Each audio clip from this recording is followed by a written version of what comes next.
Bismillahirrahmanirrahim. Assalamualaikum warahmatullahi wabarakatuh. Anda sekalian, para peserta didik, dimanapun Anda berada, kita kembali melanjutkan materi kita pada hari ini. Pertemuan sebelumnya, kita sudah membahas terkait dengan penyelenggaraan jenazah, termasuk kewajiban orang hidup terhadap jenazah, bagaimana memandikan, mengafani, menyalatkan, dan menguburkan jenazah. Maka pada pertemuan ini kita sudah berpindah pembahasan. Ini kita akan membahas tentang takziah dan ziarah kubur. Semoga Anda semua tetap semangat untuk mempelajari ilmu-ilmu agama, karena ini menyangkut dengan adab-adab yang sering kita lakukan dalam kehidupan sehari-hari.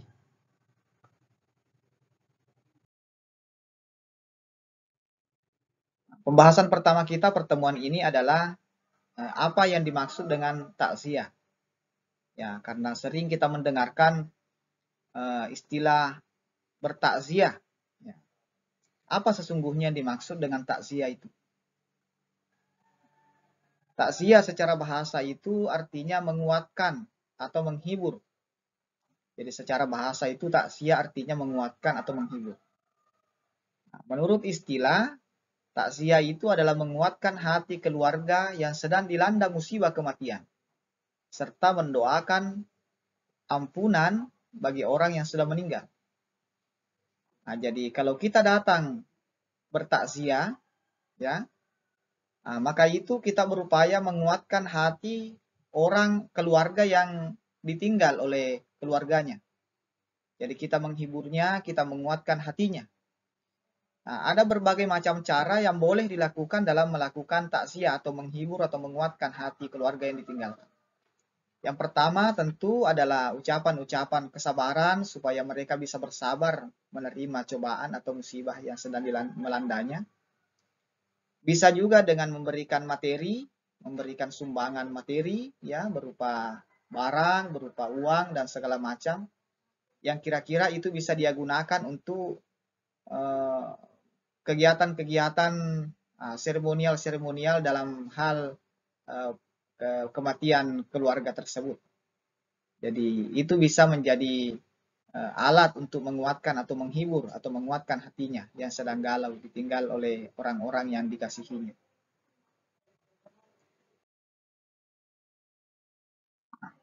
Bagaimana dengan hukum takziah? Bagaimana hukum takziah itu?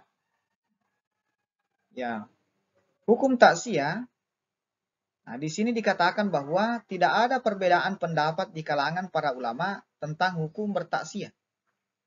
Jadi semua ulama itu sepakat tentang hukum bertakziah tersebut. Nah, apa yang mereka sepakati? Bahwa hukum bertakziah itu adalah sunnah. Ya. Jadi semua ulama itu sepakat kalau hukum bertakziah itu adalah sunnah. Nah, kenapa dikatakan sunnah? Nah, kita lihat nanti dalil yang menjelaskannya. Fadilah takziah.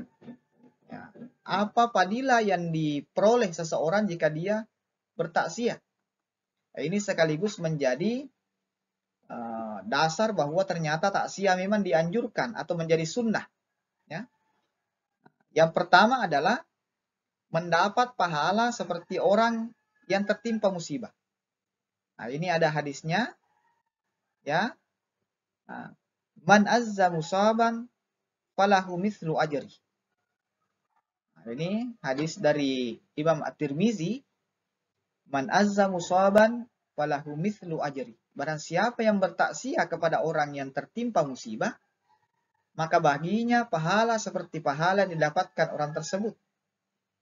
Ya, jadi orang yang terkena musibah, kalau dia bersabar dengan musibah yang sedang melandanya dan bisa mengambil hikmah dari peristiwa yang dia dapatkannya, maka Allah memberikan pahala terhadap kesabarannya. Kalau kita yang datang bertakziah menguatkan dan menyabarkan orang yang terkena musibah itu, maka kita mendapatkan pahala seperti orang yang sedang dilanda musibah dan bersabar dengan musibah yang melandanya. Ini pahala atau fadilah yang pertama. Fadilah yang kedua, mendapatkan kemuliaan di hari kiamat. Nah, ini redaksi ayatnya. Ma min mu'minin yu'azzi akhahu bimusibatin illa kasahullahu min khulal al-karamati yaumal qiyamah. Ya. Ma min mu'minin yu'azzi akhahu bimusibatin illa kasahullahu min khulal al-karamati yaumal qiyamah. Nah, kita lihat terjemahannya atau artinya. Tidaklah seorang mukmin bertakziah kepada saudaranya yang terkena musibah, kecuali Allah akan memakaikan pakaian kemuliaan baginya di hari kemudian atau di hari kiamat. Nah, ini adalah fadilah yang didapatkan orang yang bertakziah. Jadi kalau pertemuan sebelumnya dijelaskan bahwa pahala orang yang menyelenggarakan jenazah yang ikut menyolatkan sampai menguburkan dapat pahala 2 qiraat.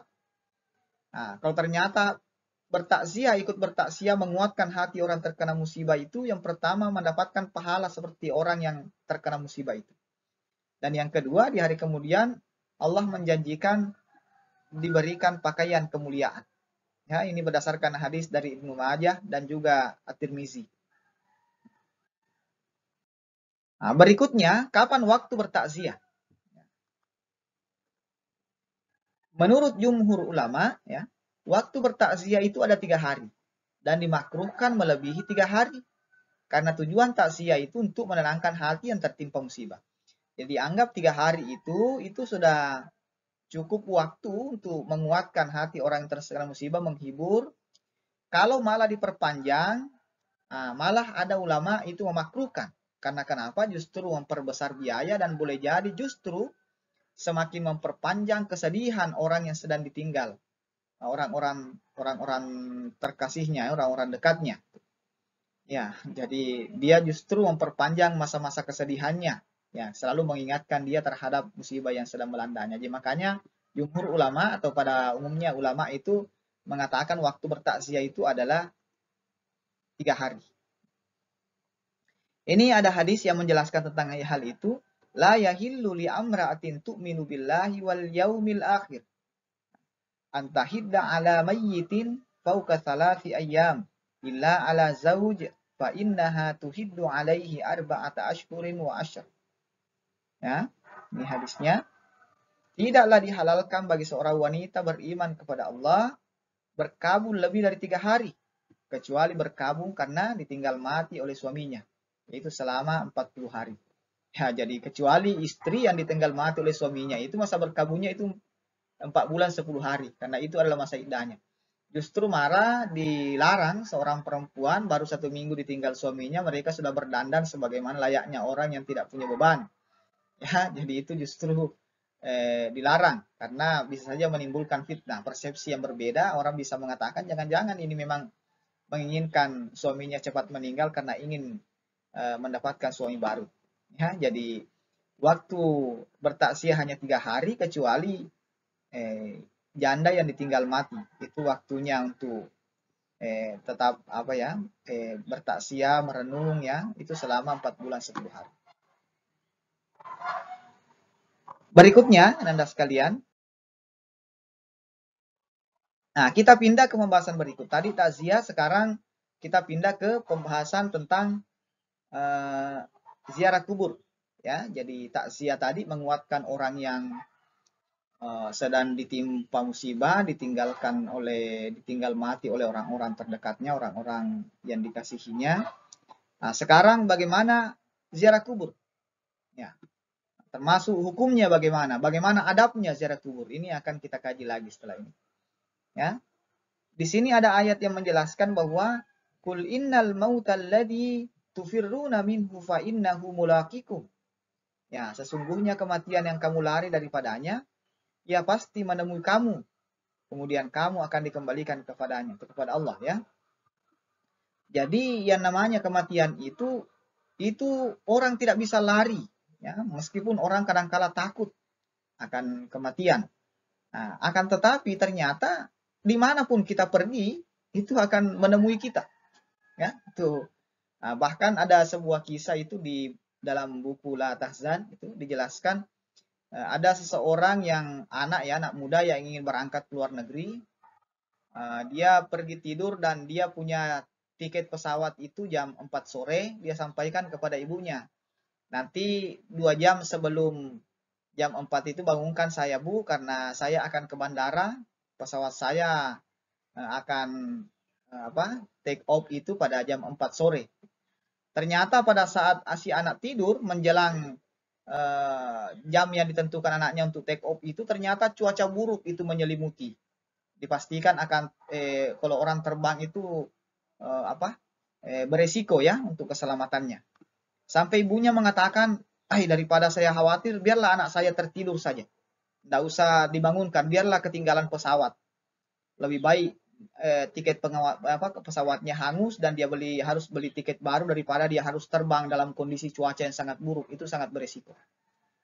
1 jam kemudian setelah diperkirakan bahwa pesawat yang ditumpanginya anaknya itu take off, terbang, dia menonton televisi, ada breaking news, pesawat dengan nomor penerbangan persis yang akan ditumpangi anaknya itu ternyata jatuh karena cuaca buruk. Dia baru mengatakan, alhamdulillah, ternyata firasat saya benar. Seandainya anak saya terbang, mereka sudah jatuh dan tewas bersama penumpang lain dalam pesawat. Baru dia bergegas untuk membangunkan anaknya. Ternyata dalam kamar anaknya yang dianggapnya tidur, ternyata juga anaknya sudah meninggal dunia dalam tidurnya. Nah, di sini menunjukkan bahwa ternyata kematian itu pasti akan menemui kamu. Tidak bisa dihindari. Ya, tadi memang ternyata si anak mungkin sudah ajalnya pada hari itu. Ya, cuma jalannya yang berbeda karena tidak jadi berangkat naik pesawat. Nah, lalu selanjutnya ada hadis yang mengatakan, Bazurul kubur fa innaha tuzakkirul maut. Berziarah kuburlah karena dia dapat mengingatkan engkau akan kematian. Nah, jadi ternyata hukum ziarah kubur berdasarkan hadis riwayat Muslim ini sahih, ini tidak ada keraguan terhadap hadis ini. Nah, itu ternyata Rasulullah memang menganjurkan kita. Ya. Bazurul kubur fa innaha tuzakkirul maut. Berziarah kuburlah kata Rasulullah karena dia akan mengingatkan kita bahwa kita pun akan ke sana sebentar, ya, nantinya. Baik, kita lanjutkan, Anda sekalian. Bagaimana hukum dan tujuan ziarah kubur? Nah, ini. Nah, ada hadis lagi yang menjelaskan bahwa kalau Rasulullah Shallallahu Alaihi Wasallam, nahaitukum aryaratil kubur fazuruha. Ya, nah kita lihat apa artinya. Dahulu aku telah melarang kalian berziarah kubur, namun sekarang bersialalah kalian ke sana. Jadi dulu memang pernah Nabi melarang umatnya berziarah kubur, karena pada saat itu keimanan orang Muslim itu belum terlalu kuat. Dikhawatirkan kalau dia berziarah kubur dia menjadi musyrik, menyembah kuburan, lalu kemudian banyak adab-adab jahiliyah yang bisa saja dia lakukan. Akan tetapi setelah keimanan orang Muslim itu sudah mulai kuat, maka Nabi justru menganjurkan. Ya, nahaitukum aryaratil kubur fazuruha. Nah, itu tadi ayatnya ya.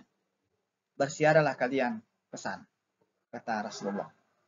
Nah, jadi dari hadis ini kita telah diperintah untuk ziarah kubur dan para sahabat juga menjalankan ziarah kubur. Jadi tidak ada dasar sama sekali untuk melarang ziarah kubur. Makanya hukum ziarah kubur itu adalah ya boleh atau mubah ya. Jadi boleh saja untuk dilakukan karena ternyata Rasulullah bahkan bisa saja dikatakan sunnah karena Rasulullah menganjurkan ya. Rasulullah memberikan perintah ya, nahaitukum an ziyaratil kubur fazuruha, berziarah kuburlah. Nah, yang penting tujuannya itu tidak macam-macam ya, tidak sampai menyembah kuburan. Ya, kita datang hanya untuk mengingatkan kita akan kematian, mendoakan jenazah nanti ada adabnya. Bagaimana pendapat ulama tentang ziarah kubur? Ya.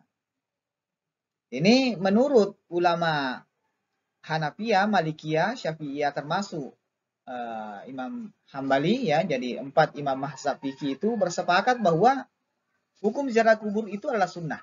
Nah, ini sunnah ya. Jadi mereka sepakat itu sunnah berdasarkan hadis tadi karena memang dianjurkan.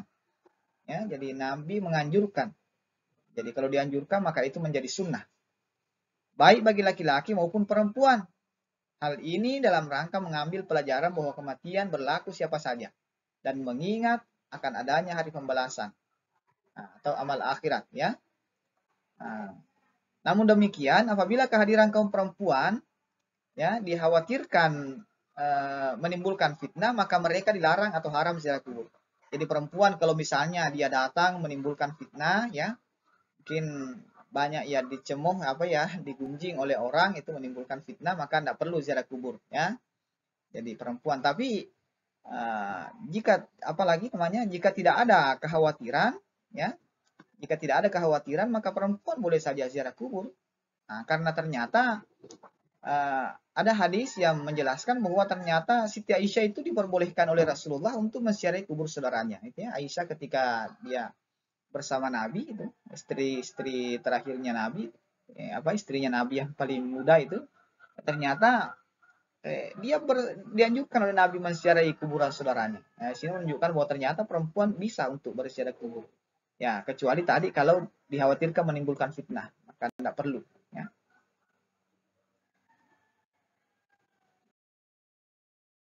Baik, Anda sekalian, selanjutnya, bagaimana adab untuk berziarah kubur? Nah, ini dia adabnya, ya. Nah, ini ada yang pertama mengucapkan salam kepada ahli kubur, ya. Assalamualaikum ya ahli kubur. Jadi kalau hendak memasuki sebuah kuburan, ya, baik Anda sekalian, jangan lupa mengucapkan salam, ya, karena orang yang sedang meninggal itu ibaratnya mereka sebenarnya bergaul dengan kita, cuma kita tidak melihatnya, ya, karena dia sudah berbeda alam dengan kita, mereka sudah berpisah roh dan jasadnya, tetapi mereka melihat kita. Itu ibaratnya sama dengan penonton televisi dengan penontonnya, pemirsanya itu. Ketika kita menonton sinetron, kita melihat para artis itu melakukan adegan-adegan itu, sementara mereka tidak melihat kita. Ya, begitu pula kita ibaratnya ini adalah orang yang sedang beradegan di dalam televisi, sementara orang-orang meninggal itu adalah para pemirsanya. Mereka melihat kita sebenarnya, tetapi kita tidak melihat mereka. Makanya ketika masuk ke kuburan, kita mengucapkan salamnya, Assalamualaikum ya ahli kubur. Ya. Nah, itu anunya. Lalu kedua, jangan duduk dan berjalan di atas pusara kuburan. Nah, jangan duduk di atas pusaranya.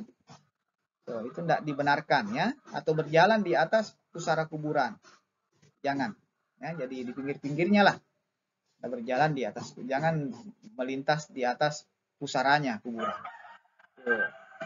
Adabnya. Lalu yang ketiga adalah mendoakan ahli kubur, ya. Jadi kita doakan, ya, sama ketika kenapa Rasulullah kita masih bersalawat kepadanya, kan? Allahumma salli ala Muhammad. Semoga keselamatan untuk Rasulullah wa ala ali Muhammad beserta para keluarganya. Loh kok didoakan? Bukankah Rasulullah sudah pasti selamat? Nah, termasuk orang-orang yang saleh, ketika kita datang ke kuburannya, kita doakan supaya berkah yang ada pada dirinya, kebaikan-kebaikan yang ada pada dirinya, yang sudah penuh berkah kebaikan itu bisa meluap. Dan luapannya tentu kepada yang dekat. Yang dekat itu oleh mendoakan. Makanya kita doakan. Kita ziarah kubur, ya, kita doakan. Lalu selanjutnya adalah boleh menyiramkan air atau menaburkan bunga, ya. Ini berdasarkan hadis dari riwayat Abu Daud.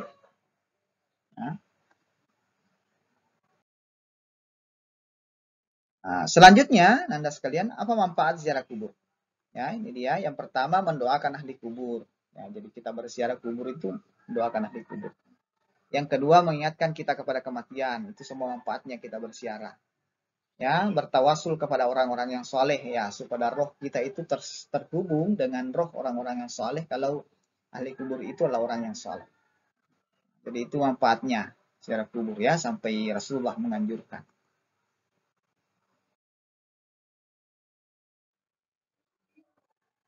Ya, kita sudah tiba pada kalimat penutup, ya, sudah berada di ujung sesi atau ujung materi kita pada pertemuan ini. Kalimat penutup kita pada pertemuan ini, apa yang bisa kamu kerjakan hari ini, maka kerjakanlah. Ya, dalam syair Arab dikatakan, la tu'akhiru amalal yaum ilal ghad. Ya, jangan menunda-nunda sampai esok apa yang bisa kamu kerjakan hari ini. Apa yang bisa kamu kerjakan hari ini, maka kerjakanlah. Karena besok belum tentu ada kesempatan. Ini saya kira, Anda sekalian, yang menjadi materi kita pada hari ini. Terima kasih atas segala perhatiannya, mohon maaf atas segala kekurangannya. Dan saya harap tetap semangat untuk belajar dan tetap di channel ini. Jangan lupa like dan subscribe sambil Anda mempelajari, mencatat poin-poin yang dianggap penting supaya bisa kita dapat ilmunya dan dapat kita aplikasikan dalam sehari-hari apa yang menjadi apa yang menjadi ilmu-ilmu agama yang kita ketahui. Demikian, assalamualaikum warahmatullahi wabarakatuh.